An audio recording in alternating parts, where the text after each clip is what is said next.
Hi, my name is Alexandria Palmer, class SBCE 683, section 805. This is my bibliography.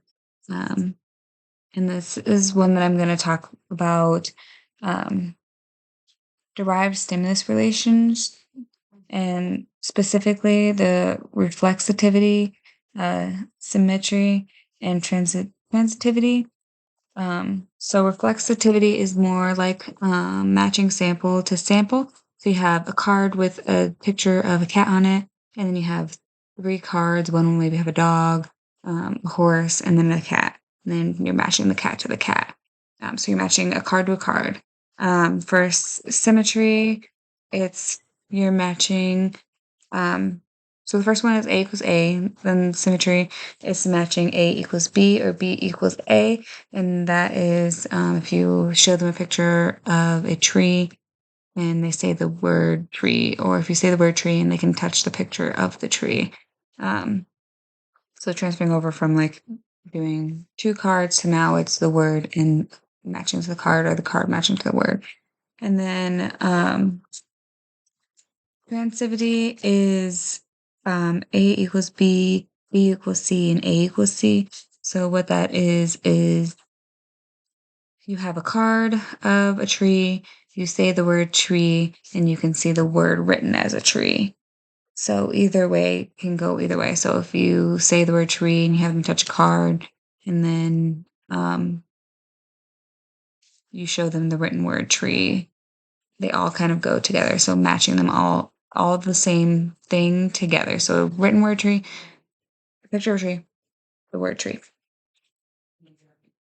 And the articles I found for those, they really focus on matching. Two of them focused on the peak E assessment. The first article is assessing derived conditional relation under reinforcement conditions. Um, and what that talks about mainly was symmetry with reinforcement conditions to see is it more helpful with symmetry or transitivity versus novel, and whether reinforcement encouraged more learning or um, interfered with that learning.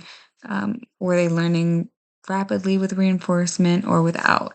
Um, they also um, showed an increase in the numbers of when they did it with the symmetry and the transitivity when learning versus doing it in the novel match trials.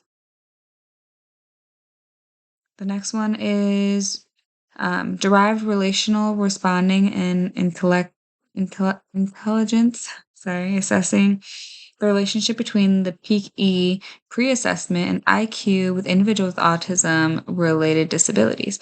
So now not only are we testing those the transitivity, symmetry, and reflexivity, you're also putting it against testing their IQ with testing it. And the peak actually has 64 not 64, it has 48 different items around that reflexivity, symmetrical, and transitivity, and equivalence relations. So there's 46 sections in that assessment that can be tested. And in this one, they also use the WISKIV and the WPPSI3 short form assessments. And those were assessments to test IQ. Um, so if you ever need to test IQs and need some assessments, there's two right there that you can use. And this just goes to show that the Peak E is very resourceful when wanting to work with matching to sample or verbal operants. And but the only limitation with this article was that the tests were conducted by graduate students rather than experienced clinicians. Last one, evidence from children with autism that derive rational responding is a generalized operant. And this one Um, the article was based on an experiment using that peak assessment. They used multiple baseline across skills. Um, in the different skills they used, the reflexivity um, to match A to A. And it definitely goes into more detail about what those are, the transitivity and common relationship to the third component. The goal is to ensure that the skills were generalized across those different stimulus. Experiments were conducted. There were 11 children involved with autism.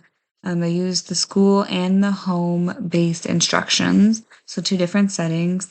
There are several different teachings and skills across them. The end result showed that there was a mastery of training across flexivity, symmetry, and transitivity relation categories.